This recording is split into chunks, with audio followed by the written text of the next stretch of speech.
Boa tarde, minha querida Rondônia. Prazer estar aqui novamente com vocês. Agradecendo sempre o carinho da audiência, essa responsabilidade que você coloca em minhas costas aqui todos os dias, por levar até você a entrevista interessante, o tema atual, a informação condizente, enfim. Todo dia a gente se prepara aqui um pouquinho mais para que você receba aí na sua casa, no seu carro, onde você estiver, no seu tablet, no seu rádio, nas nossas plataformas, que você receba aqui o melhor programa que a gente pode produzir. Agradecer a você que normalmente está aqui conosco através do nosso WhatsApp 999-285-4188. Agradecer a direção da emissora que acredita aqui no nosso trabalho, minha querida Nésia Albuquerque e Adilson Norato, e agradecer também aos patrocinadores que estão aqui no nosso programa, que às vezes estão aqui no rotativo da emissora, todos são muito importantes para que a gente consiga colocar o melhor dessa emissora no ar. Agradecer a todos os meus queridos amigos aí, meus colegas do interior do estado, que estão aí em Presidente Médici, Cacoal, Roline Moura, Pimenta Bueno, Guajará-Mirim, Ouro Preto do Oeste, Ariquemes, e que a partir de agora cedem a sua frequência das suas localidades para que a gente possa levar até você nessa rede de radiodifusão o melhor programa, o programa mais antigo do rádio, aquele que inventou o horário da entrevista política no estado de Rondônia. A Hora do Povo. Bom, antes de conversar com o meu convidado de hoje, que é o Ramon Cujuí de Freitas, candidato do PT à Prefeitura de Porto Velho e que continua nessa linha. Nós estamos apresentando a cada semana 3 candidatos e hoje é o Ramon Cujuí e a gente vai ter aí até o dia 16, 20, por aí assim, pelas minhas contas, nós teremos passado todos os 15 candidatos aqui para que vocês conheçam a proposta, conheçam exatamente quem é a pessoa e possam definir melhor o seu voto. Quanto mais você conhece o candidato, melhor você tem, maior é a sua possibilidade de efetuar o voto certo. Mas antes de conversar com ele, aquela nossa conversa diária de pé de rádio, tá na hora. A Hora do Povo. Opinião. Meus amigos, não que esteja errado na essência, não está. A escolha de um ministro do STF, qualquer que seja o modelo adotado, vai sempre gerar desconfiança e que às vezes é uma desconfiança dupla, como agora com o presidente Bolsonaro indicando alguém que foi previamente aprovado pelo Centrão, com um currículo sofrível e inconsistente, mas que já se sabe de antemão que será aprovado pelo Senado. Única esperança de brecar essa tal indicação. O desembargador Cássio Marques não é uma sumidade no mundo jurídico, mas não difere muito dos atuais ministros que formam o STF, e convenhamos. Pudéssemos nós ressuscitarmos Rui Barbosa e a queixa ainda assim existiria se o modelo de escolha não sofresse alguma alteração substancial, não sofresse e se não sofrer.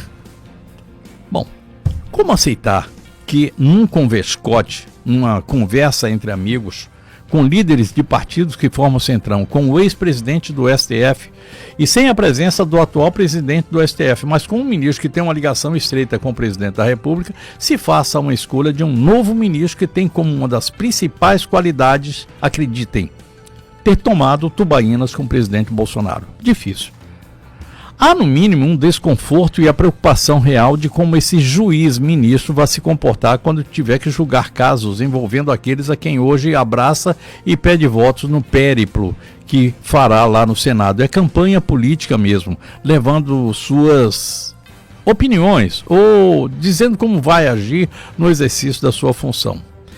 Pergunto a você, terá o futuro ministro peito e coragem funcional para abster-se de julgar invocando o impedimento legal por ter servido de alguma forma a alguém no passado, advogando a favor de alguém ou de alguma causa, como não fez o ministro Toffoli com relação ao ex-presidente Lula ou aos membros do Partido dos Trabalhadores? E cito apenas o Toffoli como exemplo dentre tantos outros que ocorrem ou que ocorreram já no passado. Ou manterá esse novo ministro a sua independência, como aliás assim fazem a grande maioria dos ministros do STF, do STJ e os magistrados em geral? Não sei. Quero dizer que não se trata da pessoa, trata-se da forma da escolha, no mínimo viciada. do novo ministro, assim como de todos os outros. O que se quer é o compromisso com a defesa intransigente da Constituição Federal, sem qualquer alinhamento com A ou B, e respeito principalmente às decisões de voto do colegiado, que no final nada mais é do que a soma do pensamento de todos os ministros do STF ou de qualquer colegiado, como aqui o nosso TJ, o STJ, enfim, em qualquer lugar. E isso é o que traz a garantia de uma única votação, sem ter que proceder mais à frente um arremedo de justiça, como feito na decisão de cumprimento da pena após o julgamento em segunda instância, que por esse motivo pôs na rua uma série de bandidos em cumprimento da pena, que estavam cumprindo pena em regime fechado ou em regime semiaberto. Está lá, o pessoal já saiu. De novo, repito, não se trata da pessoa, mas a sociedade é mutante e os juízes são parte da sociedade e, portanto, mutantes. Sou favorável e eu não estou sozinho nesse meu pensamento, não é uma coisa que eu inventei da minha cabeça. Acredito na existência de um mandato não vitalício para ministros. 8 anos, 10 anos, não sei, mas é preciso que a gente crie isso.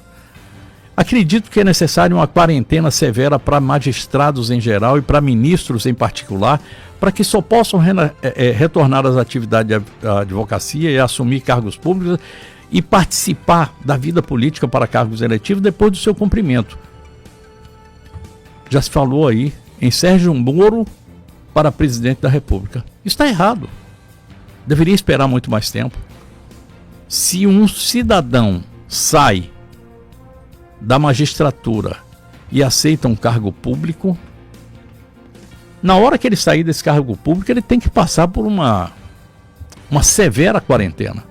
Não é possível que lá, tratando de tanta coisa, ele tivesse a condição de sair de lá e manter a sua independência e dizer assim, não, isso aqui eu não vi lá dentro. Viu? Está contaminado com aquela informação. Vai levar essa informação para sua frente, para sua vida, vai jogar para frente. Bem, o Brasil precisa atingir a sua maturidade de nação com a existência de segurança jurídica e institucional. Mas do jeito que está, o que a gente vai ver é que o fim daquela firula verborrágica, aqueles votos de 2, 3 horas, falando coisas que a gente não tem sequer entendimento, e quando eu digo a gente, é qualquer brasileiro, inclusive aqueles que estão atuando como operadores do direito, advogados, outros juízes, procuradores, enfim, tanta gente que às vezes ficam assim sem entender o voto de uma pessoa que está ali e que pega um voto que, pelo amor, o que você vai tirar num voto que no final vai ser sim ou não depois de 2 horas? Verborragia. A gente precisa ver o fim disso. Ou desse nojento, desse ativismo judiciário que tomou conta do Brasil. Eu nunca vi, eu estou conversando com alguém aqui, está aqui à minha frente, um servidor público dessa área, que sabe que juiz não pode falar fora dos autos a respeito de um determinado processo. Mas no Brasil, isso virou carne de vaca, virou arroz de festa. É isso aí, é como eu penso. É isso aí, vamos à entrevista. A Hora do Povo. Entrevista. Ramon Cujuí de Freitas é um servidor público, presidente municipal do PT aqui em Porto Velho, e facilitou muito a minha pesquisa, atrás dos dados dele, ao se apresentar falando diretamente no site o G1, há algum tempo atrás, quando foi feita a sua escolha. Disse ele: eu sou nascido e criado em Porto Velho, eu tenho 50 anos de vivência nessa cidade que é o meu lar, minha casa, meu aconchego. Nesse momento, para a gente colocar o nome como candidato a prefeito de Porto Velho é uma responsabilidade, porque é a minha casa. Também representa essa nossa candidatura uma reunião das forças mais democráticas da cidade, forças que querem uma Porto Velho mais humana, uma cidade que seja para a gente, para as pessoas. Esse é Cujuí, por ele mesmo. Eu não sei porque eu fui falar Cujuí, foi porque alguém falou aqui. É o que? É parente de fruta ou de índio? Eu não sei, vou perguntar para ele. É de índio, né, Cujuí? Muito boa tarde, muitíssimo obrigado por você atender aqui a nossa o nosso pedido, vir aqui para falar a respeito dessa sua proposta para Porto Velho. Eu que agradeço, Léo, obrigado, boa tarde a você e a todos os ouvintes, o pessoal da técnica aqui. Para nós é sempre uma honra participar desse tipo de debate, participar das entrevistas, e é Cujuí, é indígena. Indígena? É indígena. Minha mãe é boliviana, eu tenho dito que... Colha ou camba? É camba. Camba. Del Beni. É de Beni. É do Beni. Eu tenho dito que Porto Velho, como todo porto, é um lugar de encontros. Isso. Né? Encontros de esperanças, encontros de sonhos.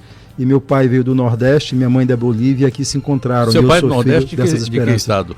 Ele é do Maranhão, na verdade da divisa do Maranhão com o Piauí. Ali no delta do Parnaíba, né, tem um arquipélago chamado de Ilha das Canárias, ele nasceu naquela região ali.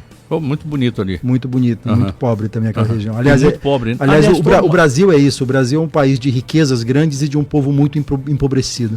Você sabe que você tocou num assunto que de vez em quando eu fico aqui a pensar, me põe a pensar. A reserva Roosevelt, ninguém até hoje disse quanto é que ela tem de diamante, mas você vê um povo pobre, sofrido, miserável, em cima de uma terra que podia dar-lhe toda a oportunidade do mundo. Poderia fazer daquela nação indígena uma outra coisa, mas está lá sofrendo, sendo espoliado, enfim, é uma coisa terrível. Quando a gente pensa sobre isso, Léo, a gente pensa também sobre a história de Rondônia. Né? Nós somos um estado que viveu de ciclos desde a sua fundação. Se nós imaginarmos que a cidade nasce, né, das fornalhas ali da Madeira Mamoré, no momento em que não havia uma estrutura como aquela que havia aqui em Porto Velho, no nascimento da cidade. O ciclo da borracha, depois o ciclo 2 da borracha, depois o ciclo do ouro, da cassiterita, né? E você tem o último ciclo, que é o ciclo das usinas, onde a cidade gera uma riqueza muito grande, e essa riqueza se esvai por entre os dedos dos porto-velhenses e dos rondonienses. É uma pena. É uma sina. Você é servidor público de que área? Você é federal, né? Sim, eu sou servidor público do Poder Judiciário Federal. Eu ingressei no ano de 1996 no Tribunal Regional Eleitoral. Eu fiz 10 eleições, isso. De 96 a 2016 eu era servidor do TRE, e a partir de 2016 eu migrei para o quadro do Tribunal Regional do Trabalho. Eu trabalho hoje na 6ª Vara do Trabalho, ali perto da Bemol.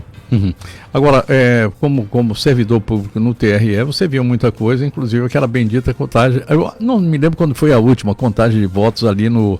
Mas eu estava aqui já, no Cláudio Coutinho. A última contagem de votos manuais em Porto Velho foi em 94. Eu estava a partir aqui. de 96, acho que era a gestão do ministro Gilmar Mendes no TSE, nós introduzimos em todas as capitais o voto eletrônico. Isso. Então, 96 foi a primeira vez que usamos urnas eletrônicas em Porto Velho. O restante do estado foi manual.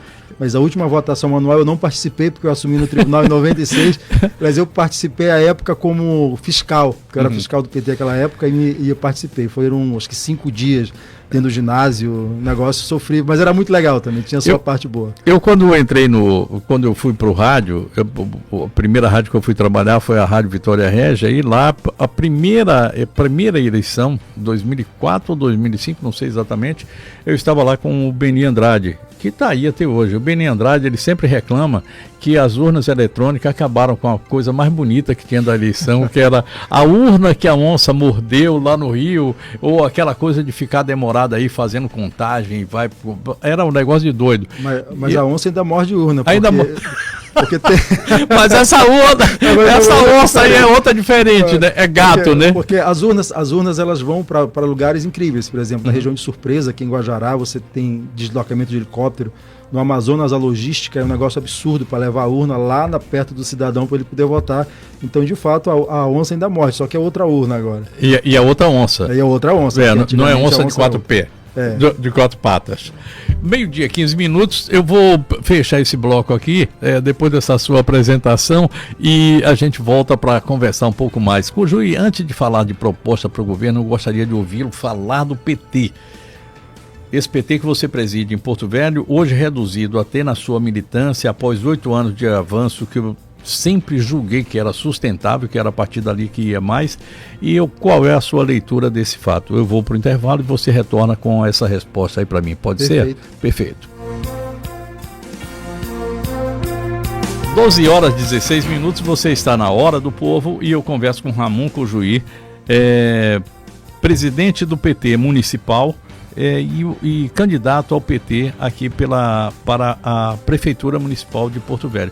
Você já foi candidato outras vezes, né? Eu fui em 2018 apenas, fui candidato a deputado federal, tive 7.081 votos, uma votação expressiva para quem... Expressiva mesmo, para quem nunca tinha testado urna. Exatamente. Realmente.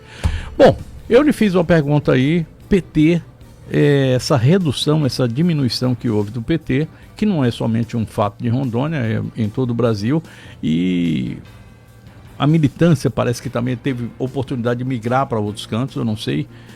Enfim, qual é a sua leitura desse fato? Olha, o PT governou o Brasil durante 13 anos, né? E o partido aqui em Porto Velho governou durante 8 anos.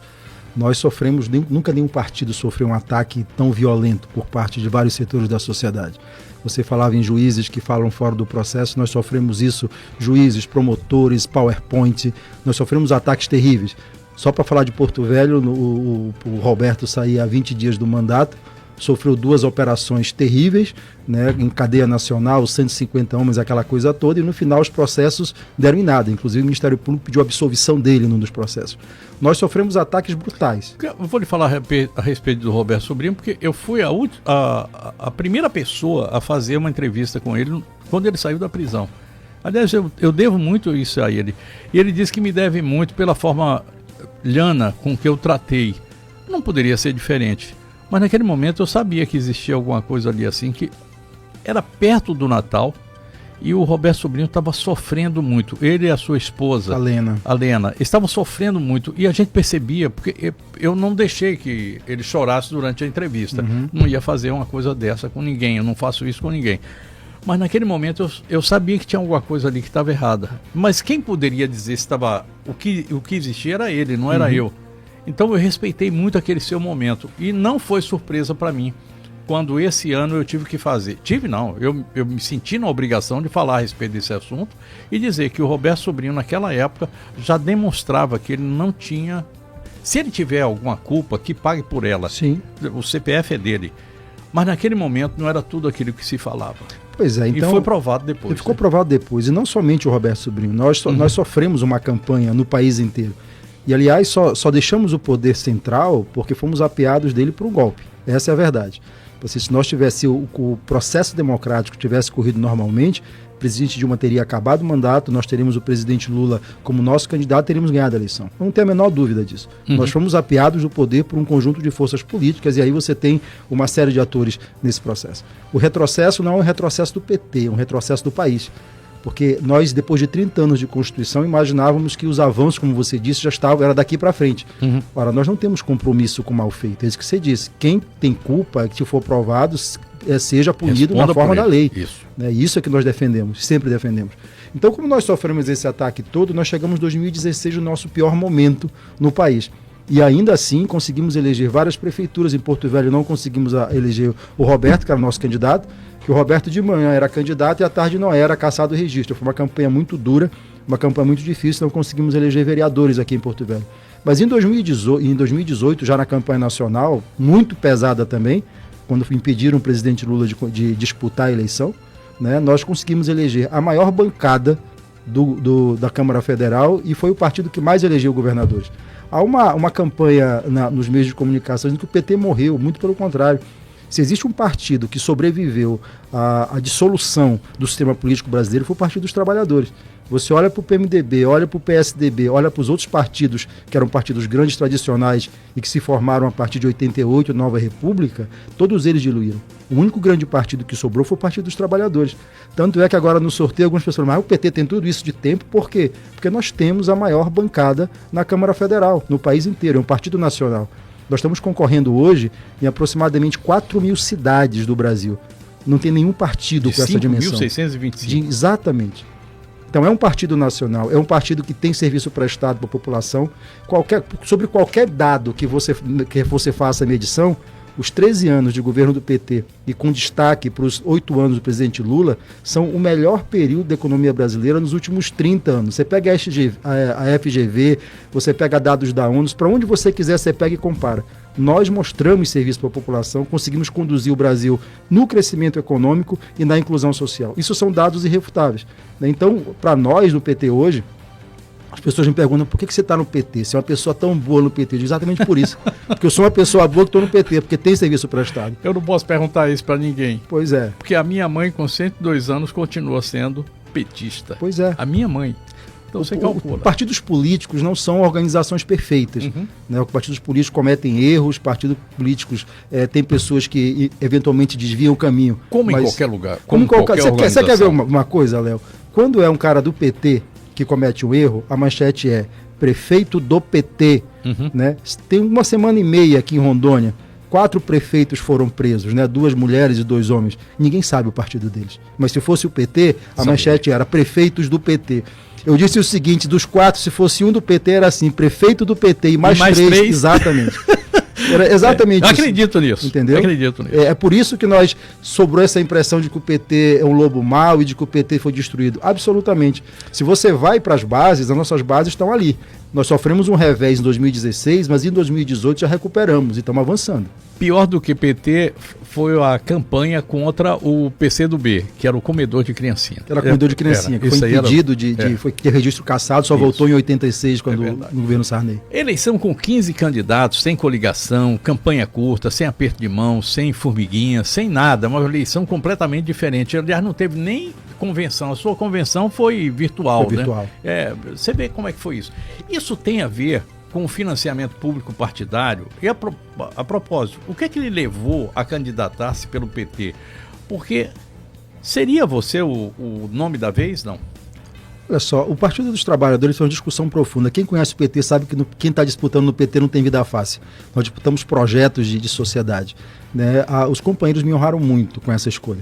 Né? Fui escolhido presidente do partido no município e depois fui homologado na convenção como candidato a prefeito. O que me leva a concorrer à prefeitura do PT tem 2 dimensões. A dimensão pessoal, que é isso que você leu no começo da minha introdução.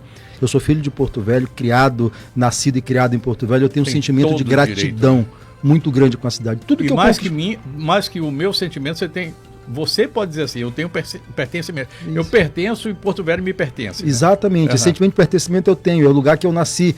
Eu não vou morrer em outro lugar. Eu vou para Santo Antônio quando a minha vida acabar. Então aquilo que eu disse, é minha cidade, é meu lar, meu aconchego, e eu tenho uma vida estabilizada. Então eu, do ponto de vista pessoal, para me colocar minha candidatura, é um sentimento de servir a quem tanto me deu. Do ponto de vista político, é a aglutinação de uma série de forças que querem uma cidade melhor. Uma cidade que, durante o governo do presidente Lula e da presidenta Dilma, tinha acabado as crianças nos sinais. Isso é um fato, né? Voltou gente para os sinais, e não são só os imigrantes, os haitianos, os venezuelanos, não, tem muito brasileiro pedindo nos sinais. A cidade precisa ser uma cidade mais humana, mais acolhedora, uma cidade que preserve direitos, uma cidade que cuide das pessoas. Porque esse discurso de cuidar das pessoas não pode ser só discurso de campanha, tem que ser uma prática política. E no Partido dos Trabalhadores, e por isso o PT, ao longo dos governos, tanto do presidente Lula, presidenta Dilma, como o mandato do Roberto Sobrinho em Porto Velho, as pessoas foram acolhidas, as pessoas foram cuidadas, e não por acaso nós sobrevivemos a esse tsunami que colocaram sobre a gente esses últimos anos, principalmente em 2016. Mas hoje estamos em franco processo de recuperação. O PT hoje no Brasil é o partido que disputa mais as cidades acima de 200 mil habitantes, de todos os partidos políticos. O PT está vivíssimo e nós vamos surpreender muita gente nessas eleições agora. Como é que vai ser a sua campanha, Cojuí? Quanto do fundo partidário você vai receber, vai ter direito a usar? Outra coisa, como é que é a sua relação com a nacional e a estadual? Eles vão participar de alguma forma, por exemplo, com material gráfico, ou pagando o seu marqueteiro, ou contratando a equipe de marketing? Como é que vai ser? Olha só, nossa campanha ela tá artesanal do PT dos velhos tempos. A grande verdade é essa. Aquela de desenhar a bandeira. Olha só, exatamente. O maior fundo partidário foi do Partido dos Trabalhadores, 200 e poucos milhões de reais. Né? O pessoal diz, nossa, o PT recebeu 200 milhões de reais. Mas como eu te disse, nós estamos disputando em 4 mil cidades. Quando você dilui essa campanha a nível nacional, não sobra nada. Merreca. Eu vou te dar o dado nosso de Porto Velho, porque é um dado público. O partido ele fez uma resolução para a distribuição do fundo. A campanha majoritária de Porto Velho, a minha campanha dos companheiros que abraçaram esse projeto, vai receber 80 mil reais. e a campanha dos proporcionais 47 mil, reservado 13 mil para as mulheres, ou seja, no total são 127 mil reais para a campanha de Porto Velho, para prefeito e vereadores. Quantos vereadores você... Nós temos 22 vereadores 22. Na chapa. Uhum. Exatamente. Quantas mulheres e quantos... São 15 mulheres não, são os 15 homens e 7 mulheres. Uhum. Nós estamos acima dos 30%, 31%, 32%. Perfeito. Ou seja, nossa 127 mil, você é jornalista, sabe, para uma campanha de prefeito... Pelo amor de Deus, não paga o marqueteiro. Não paga, porque não tem marqueteiros. Os marqueteiros... Aí eu te respondo, quem está fazendo a campanha é a militância. Nós temos muitos vídeos em rede social, vídeos que a gente tem feito, nós construímos a proposta de maneira virtual. Por exemplo, nós temos um plano de governo com 13 eixos, são 30 páginas de plano de governo. Eu duvido que outro candidato tenha um plano de governo tão elaborado quanto o nosso. E ele foi construído com a militância e com liderança de nível nacional. Nós, por exemplo, na saúde, nós tivemos o ex-ministro Padilha conversando com a gente 2 horas e meia, estabelecendo diretrizes, discutindo a questão de Porto Velho, ligação nacional. Está muito bem desenhado nosso plano de governo. Bom, com tudo isso aí, você parte para essa campanha e vai levar uma nova forma. Não é levar a nova forma, é falar de uma nova forma para o seu eleitor. Como é que vai ser isso? Porque você tem também o maior tempo de televisão, mas convenhamos. O maior tempo de televisão não é nosso, o maior tempo de televisão dessa campanha não, porque como foi permitida a coligação majoritária, aqueles que coligaram na majoritária levaram um tempo para o outro. Vocês estão na campanha pura, né? Nós estamos na campanha pura. Nós temos 1 minuto e 9 de tempo de televisão. O maior tempo é do atual gestor, como coligou com vários partidos, eu acho que tem 2 minutos e 36.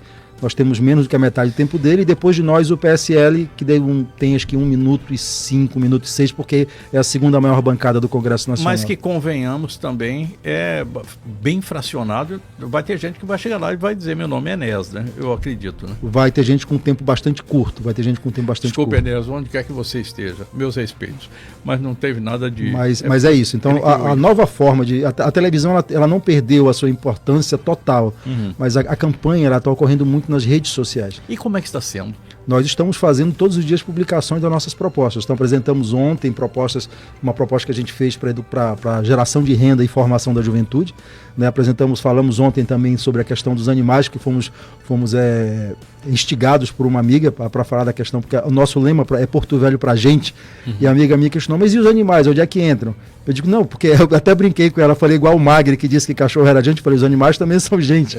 Né? E aí expusemos uma proposta de cuidado, de política pública de cuidado, até porque cuidar dos animais é política de saúde pública, né? Não deixar os animais ter vacinação, e postamos um vídeo na internet sobre isso, e hoje vamos postar outras propostas. Então a campanha está se dando muito nas mídias sociais, Facebook, WhatsApp, Instagram, Twitter. Essa é a campanha, o novo formato de campanha. E por conta da pandemia, e aí não é só a campanha, nós tivemos que reaprender a viver, na verdade, usar uma outra forma de viver em vários espaços. Nós entramos aqui, já tomamos um banho de álcool gel, já estamos com esse vidro aqui entre nós. É um acrílico. Um acrílico, né, de proteção. Então a campanha está se dando muito nas redes, e nós estamos tendo um engajamento muito bom da militância, né? E engajamento assim espontâneo, e isso nos dá uma alegria, né, e uma vontade de avançar cada vez mais. Então, para nós, está sendo muito boa essa campanha. 12h, 30 minutos, eu fecho esse bloco aqui. Agora vamos falar um pouco mais a respeito.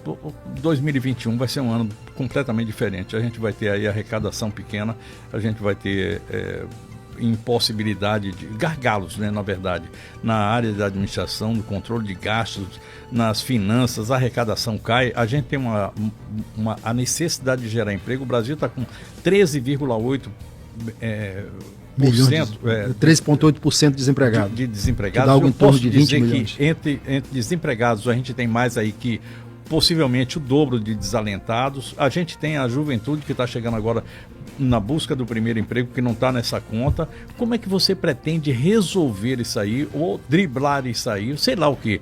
Qual é o seu caminho? Você me responde no retorno. Você está na Hora do Povo. Eu converso com Ramon Cojuí, do PT, candidato a prefeito de Porto Velho. E vamos lá, a gente tem muita coisa para conversar ainda.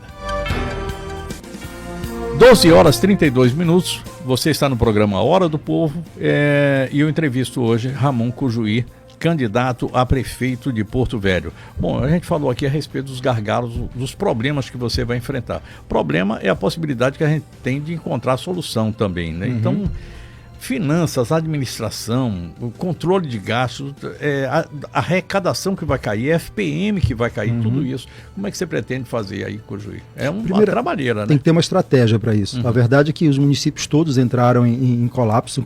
Alguns entraram em colapso, outros estão sofrendo uma restrição muito grande para a sua ação, para formular e para executar a política pública. Os mais otimistas falam numa queda de arrecadação da ordem de 25%, podendo chegar a 30%, em alguns casos até 40% de queda. A previsão dos mais otimistas para o Brasil é uma queda de 6% do PIB. Então a situação econômica para o ano que vem efetivamente não é. Foi revista ontem para 9, tá? Foi revista ontem para 9. Subiram para 9. Subiram para 9. De queda. Tá, é porque essa coisa está variando desde o começo entre 6 e 9. Os otimistas estão falando em 6. Isso lembra aquela piada, né? De que o pessoal vai comer coisa que não deve. Não deve, vai faltar coisa. Nem isso.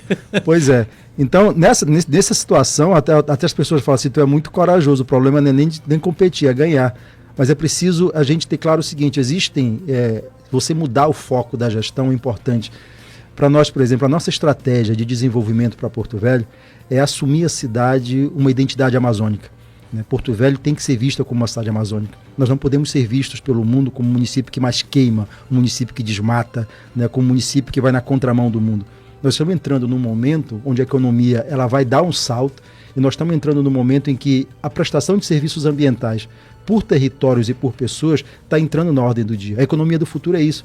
A economia mundial de base industrial ela está reduzida porque a automação tomou conta disso. É uma economia de serviço e de agregação de valor do que a gente chama de capital fictício. Capital fictício, aquilo que agrega valor a uma marca, hoje é muito mais importante do que a produção material em si. Você imagina por que a Natura vai fazer reunião no Acre e tem uma fábrica no Acre. Não é porque lá é melhor do que Rondônia, é porque lá eles têm uma marca. E a marca da florestania, a marca da Amazônia, que o Acre soube muito bem capturar, é uma marca que agrega valor a qualquer outra marca que se joga no mercado. Eu digo que as empresas elas não são boazinhas.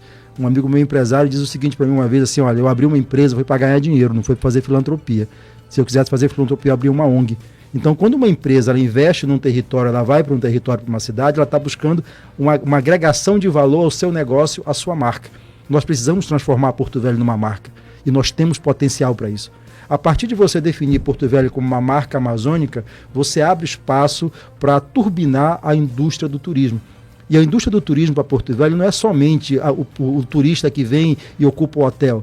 Você tem artesanato, você tem o transporte, você tem a culinária, né? Você movimenta uma cadeia produtiva muito grande.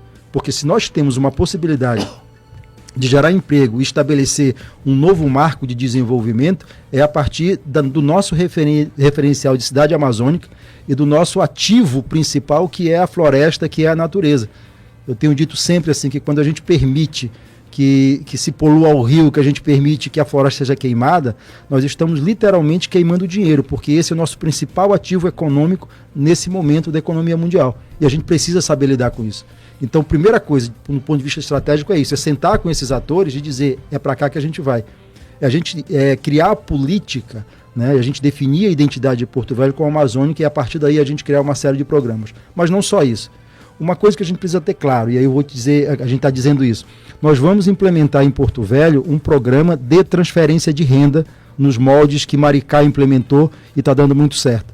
Nós temos aí 109 milhões de royalties das usinas que são colocados para a gente, foi colocado em 2019, eles vêm crescendo, na verdade, o valor dos royalties, e a gente pegar parte desse recurso, algo em torno de 5%, 6%, e aplicar num programa de transferência de renda para poder gerar o movimento da economia, principalmente na periferia. A pessoa vai receber um cartão, R$120, e ela vai usar aquele cartão para movimentar a economia daquele território.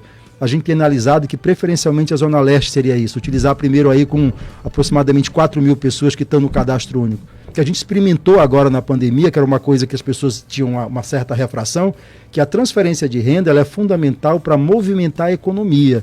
Porque a economia é um negócio muito... É parte, né? É parte. Mas nesse momento de crise, que você não tem investimento para gerar emprego industrial, que você não tem investimento para criar máquinas de serviço, você precisa injetar dinheiro na economia para ela continuar se movimentando para superar a crise. Então, para nós, um programa de transferência de renda em Porto Velho, a partir dos royalties das usinas, é fundamental para isso. Que eu tenho dito sempre o seguinte, a economia é como bicicleta. Ela só se mantém de pé quando está em movimento. Se ela parar, ela cai. E a gente não pode permitir isso. Agregado a essa transferência de renda, gerar um programa de microcrédito para fazer as pessoas começarem a dar andamento nos seus negócios e modernizar a máquina da prefeitura. Eu não sei se você sabe, mas o MEI, que é o microempreendedor individual, que é uma... Eu sou. Você é um MEI. Para abrir em Porto Velho um MEI, dependendo da atividade, você tem que ir na SEMU, você tem que ir na SEMA, você tem que ir na Fazenda e tem que procurar a SEMUSA. Isso é um absurdo. A pessoa quer trabalhar e a prefeitura impede ela de trabalhar com uma burocracia absurda. É preciso modernizar isso. Eu tive que tirar uma licença ambiental. A única coisa que a minha MEI faz é emitir uma nota fiscal para que eu possa receber o meu dinheiro aqui na rádio ou na rede TV. E eu tive que tirar uma licença ambiental. E eu, na hora, eu fiquei assim, mas vem cá, o que eles estão achando que eu vou fazer? O que com essa nota fiscal? Eu vou sujar essa nota fiscal? Olha, coisa mais louca. Mas enfim, é um trabalho isso. Na vida de não, e não é só a questão de você ter que tirar essas coisas. É essa caminhada que você faz. Eu tenho trava, né? Trava tudo, aí você acaba desanimando. O empreendedor, ele quer fazer o negócio dele funcionar, ele quer trabalhar, ele não pode ser impedido de trabalhar por uma máquina burocrática que não funciona. Deixa eu dizer uma coisa para você, a prefeitura já devia ter feito, era implantar o processo eletrônico na prefeitura, que dá transparência e dá agilidade. Como eu falei no começo, eu venho do TRE. No TRE e outros órgãos da Justiça, o próprio TRT hoje, tem o processo eletrônico, onde você tem eficiência, você tem acesso, né, e você tem transparência. É isso que precisa. Eu conversava sábado sobre esse assunto com o Dr. Walter Waltenberg, e eu falando com ele a respeito do seguinte: hoje, que diferença? Um advogado fala a respeito de um processo, 3 horas da manhã, chega em casa 3 horas da manhã, vai lá e fala, entra no processo, fala... Como era difícil ter que sair correndo, botando uma gravata, calçando sapato, esse negócio todo, para chegar lá em cima. Perde prazo hoje quem quer, porque a possibilidade de perder o prazo está aberta, né? Você aumenta o acesso. Se você faz isso com a prefeitura e permite o acesso, você permite ao cidadão, à cidadã, ao empreendedor que quer abrir o negócio fazer isso. Entendeu? Então não tem lógica a gente não ter isso agora. Para isso a gente precisa investir pesado numa estrutura de informática, numa estrutura de tecnologia da comunicação, né, que permita ao cidadão fazer esse acesso. E tem um outro aspecto. Uma diretriz nossa, a diretriz fundamental, que a gente chama de transição ecológica, está também nesse processo, porque a gente acaba tirando um consumo absurdo de papel, né, da máquina pública. Eu sei que quando a gente começou a introduzir o processo eletrônico nas unidades, as pessoas tinham medo e começavam a imprimir para garantir, mas depois que se acostuma, você reduz absurdamente esse consumo. Então tem maneiras de você modernizar a máquina, tanto no funcionamento quanto na prestação do serviço, com um investimento pequeno. E aí você começa a economizar em outras pontas, que é para poder você trabalhar num processo tão duro como esse que a gente vai entrar agora. Você me lembrou a história do Beltrão, lá quando quis fazer, no Ministério da Desburocratização, que o pessoal disse assim, olha, é o seguinte, vai acabar com esse papel, mas é melhor tirar uma xerox e deixar guardado aí, porque pode ser que não dê certo. Exatamente. Bom, saúde e assistência social, acredito que essas duas áreas estejam intimamente ligadas, porque a gente tem ali as pessoas que vão para as UPAs, que recebem os serviços básicos de saúde, os agentes de saúde, e se você juntar aí essa visão de que essas pessoas estão num momento de vulnerabilidade muito grande e que normalmente elas vivem com a vulnerabilidade social, está aí feita a sopa para a gente falar a respeito de saúde. Olha só, Léo, eu vou te dar um dado, né, sobre como é que a gente trata essa questão da saúde, como é que a gente vê essa situação. Quando o PT deixou a administração municipal de Porto Velho lá em 2012, nós tínhamos 78 equipes do Programa Saúde da Família, que são equipes multidisciplinares, que tem um agente comunitário que está na ponta visitando as pessoas. Com aquelas 78 equipes, nós tínhamos uma cobertura de 74% da população de Porto Velho. Em 2016, quando a gestão seguinte deixa o mandato, nós tínhamos 81 equipes. Você veja que cresceram só 3 equipes em 4 anos, e como a população cresceu, a cobertura percentual caiu para 63%. Se você vai no site da prefeitura agora, procure lá dados, coloque lá Programa Saúde da Família Prefeitura, você vai ter uma informação de fevereiro desse ano, antes da pandemia, que a quantidade de equipes havia caído para 66 equipes e uma cobertura de 44%. Ou seja, você pega um programa que é premiado mundialmente pela sua eficácia, pela sua lógica de gestão, que cobria 74, cair para 44 em 8 anos. Entendeu? Então é uma concepção de saúde que, na verdade, é uma concepção de doença. Porque nessa gestão, o que o gestor espera é que a pessoa fique doente, procure a UPA, procure a unidade básica de saúde. Se você investe nesse programa Saúde da Família, nas equipes acompanhando os domicílios, você está cuidando da prevenção. Você desafoga o atendimento na UPA, você desafoga o atendimento na unidade básica de saúde e amplia o acesso da população. Um dos pilares do nosso programa para a saúde é justamente o programa Saúde da Família, com fortalecimento dessas equipes, equipando essas equipes. E a gente precisa dizer uma coisa aqui, eu preciso fazer esse registro, é que a pandemia está trazendo efeitos terríveis para nós, mas ela seria muito pior se não fosse o comprometimento dos profissionais da saúde, os médicos, os enfermeiros, os técnicos de enfermagem, o companheiro que dirige a ambulância, a senhora que limpa o posto de saúde. Esse comprometimento foi fundamental, porque nós perdemos o momento ideal de tratar essa pandemia de maneira séria, né? E aí é preciso dizer que a responsabilidade do governo federal, do estadual e do municipal também. Veja bem, se nós tivéssemos as equipes do Programa Saúde da Família funcionando, era fácil montar uma estratégia de identificação de contaminados, né, de acompanhamento desses contaminados e rastrear por onde foi. Porque a estratégia fundamental de contenção do coronavírus é conter o contágio, entendeu? Aliás, o pessoal do gado aqui em Rondônia, eu falei a respeito desse assunto, teve gente que não gostou, mas o pessoal do Idaron mostrou como é que se faz isso. É somente pegar o rebanho e deixar dentro da fazenda. Exatamente, você isola. Qual é o problema do corona? Desde o começo da pandemia, os especialistas, infectologistas diziam, é um vírus com uma taxa de letalidade de 3%. Ora, se existe uma taxa de letalidade que está verificada, é só você pegar os dados nacionais. Se você pegar a quantidade de contaminados e a quantidade de óbitos, está dando ali 3%, um pouquinho menos, um pouquinho mais, porque essa é a taxa. Quando você tem isso verificado, a estratégia qual é? É você diminuir o número de contaminados, porque quanto menos contaminados tiverem, menos óbitos haverão. Então, a estratégia de combate fundamental era de conter a proliferação do corona. E isso não foi feito. Equipes do saúde da família seriam fundamentais nesse processo, porque é o agente comunitário que está acompanhando na ponta e sabe como é que está a residência. Pelo programa hoje, eles são responsáveis por 750 pessoas ou 125 famílias numa determinada área. Se você tem uma estratégia bem montada, você teria reduzido em muito o impacto das mortes, do sofrimento por conta do coronavírus. A gente precisa retomar essa estratégia e ter ela como fundamental. Eu não quero ser a mãe de nada, a desgraça não, mas se você acompanha o andamento das pandemias desde o ano 2000, na Ásia você teve gripe suína, gripe aviária, e a primeira pandemia, né, a primeira ação viral mundial foi essa do corona. Mas os asiáticos já vinham experimentando isso. Tanto é que hoje a China, quando o camarada espirrou e o pessoal desconfia que é corona, o que eles fazem? Isolam quarteirões para impedir que o vírus prolifere e contamine a população. Eu vou lhe pedir um minuto, nós chegamos ao meio-dia, 45 minutos, o tempo voa realmente, foi o que você disse. Estamos no terceiro bloco, vamos para o último bloco e eu preciso falar sobre educação, escolas, creches e DEB. Nós vamos ter que escolher aqui entre mobilidade urbana e agricultura, incentivo e apoio ao produtores, com o aumento da produção por terra e rios e um problema seríssimo, regularização fundiária. Você escolhe o que é que você vai querer falar, a gente volta já já. Você está na Hora do Povo e eu converso aqui com Cujuí, do PT, Ramon Cujuí. Normalmente o pessoal lhe chama de Cujuí mesmo, né?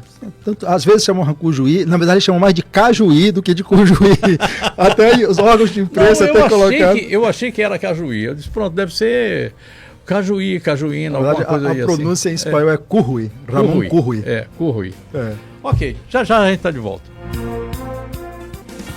Ramon Cujuí, o nosso entrevistado de hoje. Ramon, você vai ter que escolher aí, ou então se dividir para falar de mobilidade urbana, agricultura. E eu não vou pedir para você falar sobre relacionamento com os poderes, porque o relacionamento do seu partido é um relacionamento tipicamente parlamentar, né? Assim, nosso relacionamento com os poderes é institucional. O que nós fazemos críticas aí é a determinados desvios de setores de poderes. Nós temos um apreço muito grande pela democracia, um apreço muito grande pelo Estado Democrático de Direito e pela Constituição Federal. Tanto é como nós defendemos, sempre defender o que está na Constituição. Por isso que eu falo tanto. É por isso, essa é a minha praia. Pois é. Então, Léo, vamos falar de educação. Primeira coisa, a educação, não dá para falar de educação sem falar da pandemia. Porque a pandemia nos obrigou a utilizar a metodologia nova para atender a demanda dos educantes. E que vai permanecer. Né? Ela deve permanecer. Até que nós tenhamos vacina para garantir com segurança o retorno às aulas, é preciso que a gente tenha muito cuidado com isso. E como nós não tínhamos metodologias, né, experimentadas, nós estamos meio que engatinhando. Não há dúvida de que há um prejuízo para o processo de ensino-aprendizagem esse ano. Não há dúvida disso. Nós precisamos, nesse momento, verificar devagarinho com os profissionais de educação, com os técnicos, como é que a gente vai implementando para reduzir os efeitos nocivos desse momento. A verdade é que a tecnologia de educação remota veio para ficar. E a gente precisa ter muito claro isso. Nós atendemos a rede fundamental, quando o aluno ali, né, é o primeiro contato dele com a educação. E a gente precisa, e o contato dele com tecnologia, você não consegue prender um aluno de 5, 6 anos ali na frente do computador, na frente do celular, até porque muitos desses alunos não têm isso. Essa ilusão de que todo mundo tem internet é conversa, todo mundo pode ter um aparelho, mas acesso a banco de dados que te permite acessar horas de transmissão, determinada transmissão, isso não existe. Isso é muito desigual, como tudo no Brasil. Né? E outra coisa, os professores estão usando seus próprios aparelhos, seus próprios contratos de dados para fazer isso, que a prefeitura não disponibilizou isso para eles. É preciso pensar isso. A pandemia nos obrigou a isso. Sem contar isso, é preciso que a gente pense na reestruturação do sistema, né, e reformar as escolas, ampliar as escolas para melhorar o atendimento, e isso tudo está nesse momento de queda de arrecadação. Então, para nós, nesse momento, é isso. Primeira coisa, é garantir segurança das crianças, dos profissionais, das famílias por conta da pandemia, né, e implementando rapidamente essas situações e pensando em estratégias de melhorar o processo de ensino-aprendizagem utilizando tecnologia. Tem uma coisa que nos choca, é o fato de temos crianças hoje encerrando o ano letivo de 2018 na rede municipal, né, o abandono com a educação que foi feito. Agora, em setembro, várias escolas estavam encerrando o ano de 2018, não é por conta da pandemia, e tem umas que não encerraram em 2019. Isso vai ser enfrentado pela gente na próxima gestão. Isso é um gargalo que precisa ter. E eu não preciso dizer para as pessoas o quanto que nós temos compromisso com a educação. Ninguém construiu mais escolas, ninguém construiu mais universidades, institutos federais do Partido dos Trabalhadores, e em Porto Velho isso é um fato. Os trabalhadores de educação, na época que nós estávamos na gestão, até 14º salário teve por conta do Fundeb. Né? E esse ano nós tivemos uma luta muito grande a nível nacional para que o Fundeb fosse aprovado e fosse permanente. Se o Fundeb não tivesse sido aprovado nos moldes que foi o novo Fundeb, nós não teríamos dinheiro para financiar a educação no que vem. E nós estamos fazendo a luta não só pelo PT, mas por todas as prefeituras do Brasil. O governo não queria aprovar o Fundeb, nós na marra, no Congresso Nacional, mobilização nas redes absurda, e o Senado e a Câmara Federal foram lá e aprovaram o Fundeb permanente. Então, para a educação, é isso. Né? É apagar o fogo que está aí e olhar para frente e introduzir essas tecnologias e minorar todos esses efeitos de pandemia que nós estamos sofrendo. Mobilidade urbana. Mobilidade urbana, nós acabamos de herdar, vamos herdar da atual gestão, um contrato de transporte coletivo, né, que foi referendado pela Justiça, né, foi primeiro a juíza em primeiro grau, ela determinou a suspensão do contrato, o Tribunal de Justiça manteve e o Superior Tribunal de Justiça mandou dar andamento ao contrato. A nova empresa vem assumindo aí devagarinho, o que é um absurdo. Você veja a incompetência da gestão, não tem outro nome para utilizar. Porto Velho ficou sem ônibus durante 10 dias, uma cidade de 540 mil pessoas sem um ônibus circulando por conta da má gestão do poder concedente. É isso. Foi isso que aconteceu. 10 dias sem ônibus. E agora, quando retoma o serviço, oficialmente, ela vem retomando devagarinho, colocaram 20 ônibus aí para circular, o que não dá conta de nada, e deve oficialmente retomar em 17 de outubro, com aumento de tarifa, num momento que a população está passando por uma queda de renda, o que já é outro absurdo. Né? É preciso, primeiro, reorganizar esse sistema público de transporte coletivo. Isso aí, na leitura que eu fiz do projeto básico e do contrato atual, se a gente apertar a empresa para ela cumprir aquilo que ela contratou, nós temos uma melhora boa para esse sistema. Cumprimento de horário, você ter o GPS para saber que horas que ele chega, e nós vamos pressionar a empresa com relação à tarifa. Nós não tivemos acesso à planilha de composição de custo, que chegou nesses 4 e 5. É preciso que a gente olhe essa planilha e reveja. Porque eu sei de uma coisa, empresário não coloca dinheiro onde dá prejuízo. Isso é um fato. Então a gente precisa conversar e negociar, porque nessa situação nós estamos do lado do trabalhador. Mas não é só o transporte coletivo. O maior meio de transporte hoje que a população usa, principalmente nesse momento de abandono, foi o táxi compartilhado, que é uma modalidade que não está regulamentada. A gente precisa sentar com os taxistas, com quem faz o uso desse procedimento para ganhar o pão de cada dia, para regulamentar isso. E 7 minutos aí, né? Isso. Exatamente, então vamos correr aqui. E sentar também com mototaxistas, com motorista de aplicativo para regulamentar. A gente não quer tirar o pão de ninguém, mas é preciso regulamentar.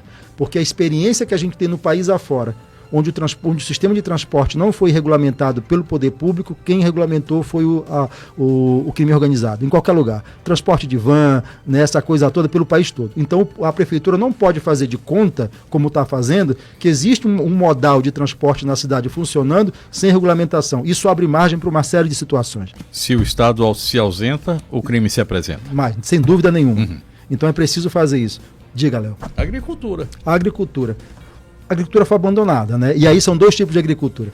Nós temos a agricultura que pega aqui de São Carlos para a demarcação, que é do Baixo Madeira, que precisa de escoamento. Na época nós tínhamos o barco da produção, que coletava essa produção e trazia para a cidade. E no rumo aqui de Jaci até Nova Califórnia, que é um outro tipo de agricultura, que é uma agricultura dos modos de produção já da agricultura do sul que chegou aqui, né? Da agricultura do chamado agronegócio.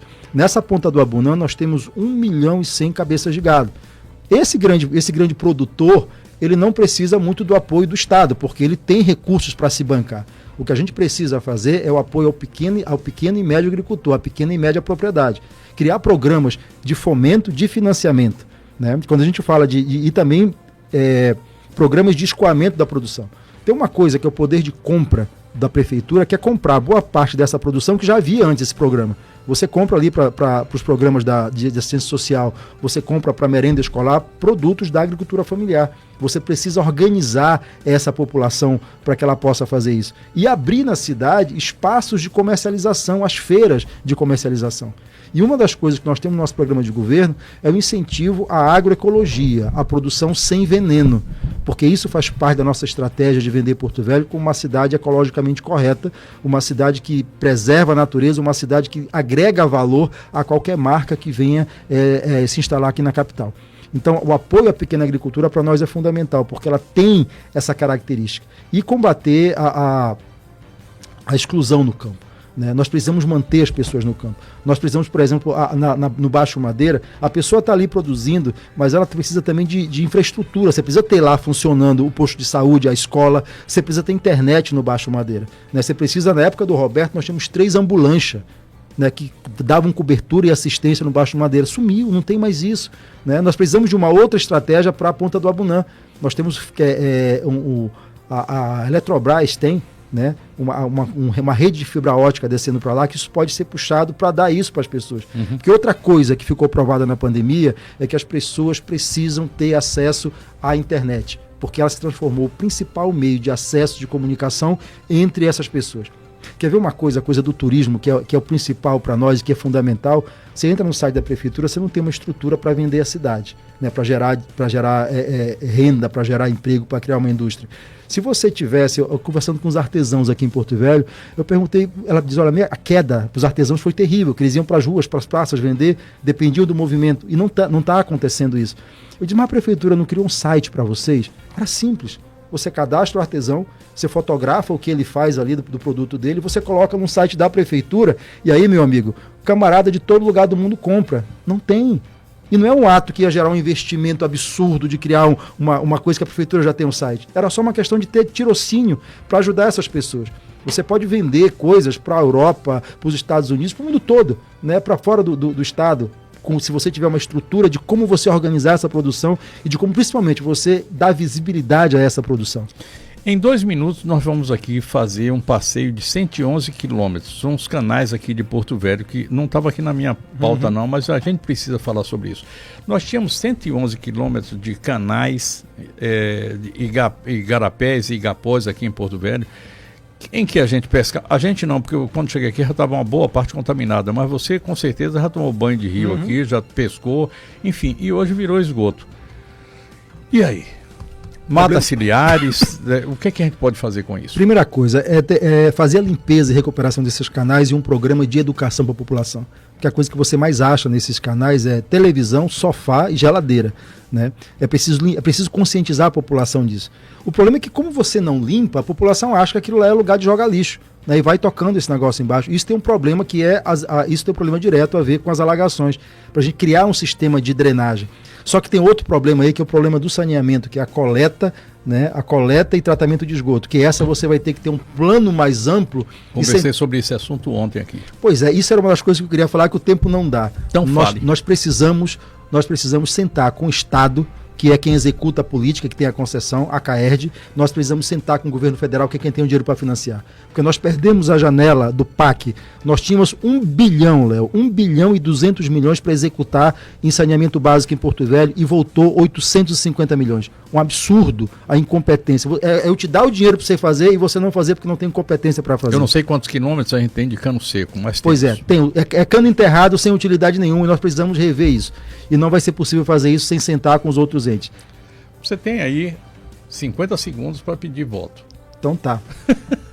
Eu quero dizer para Porto Velho, né, que o PT é o partido que mais fez por essa cidade, né? Nós fizemos muito e queremos retornar ao governo da cidade justamente para fazer mais. Porto Velho é uma cidade centenária que tem problemas centenários, mas que nós precisamos sentar e resolvê-los. E não dá para resolvê-los sem contar com a população. A gestão do PT é uma gestão que sempre contou com a participação das pessoas. E o PT é o partido que mais fez pelo Brasil e por Porto Velho. A minha candidatura é uma candidatura de coletivo, é uma candidatura de projeto político.